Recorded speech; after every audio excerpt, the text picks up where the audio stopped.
আসসালামু আলাইকুম। আশা করি ভালো আছেন।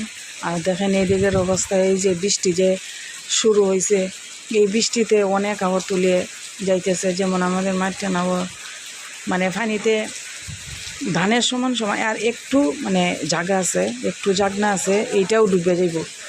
এখন এত তো গৃহস্থের ধান নষ্ট হইতেছে, পানিতে ডুবতেছে, কেমনে কি করবো? আমি তো এই চিন্তাই করতেছি। যেমন আমাদের বাড়িতে আমার বাবার বাড়ি, এবার আমার বড় বোনের অনেক জমি পানিতে তলিয়ে যাইতেছে, খাটাইতে পারতেছে না। যদিও খাটাইয়া আনে, তারপরে এটা শুকাইব কীভাবে?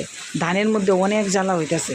আর এই যে বৃষ্টি শুরু হয়েছে, আকাশের অবস্থা ভালো না, মেঘ, প্রচুর মেঘ। আর বর্জ্যপাত তো আছে, বর্জ্যপাতে কত মানুষ কতখানি যে মরতেছে, কীভাবে যে কী করব আমি কোনো মানে চিন্তা করে কোনো ইয়া খাইতেছে না, কোনো কিছু ভালো লাগতেছে না। এখানে বসে থাকি খাইতেছি আর ঘুমাইতেছি, কিন্তু বাড়িতে যে কত কিছু ক্ষতি হইতেছে, কেমনে যে কী করব?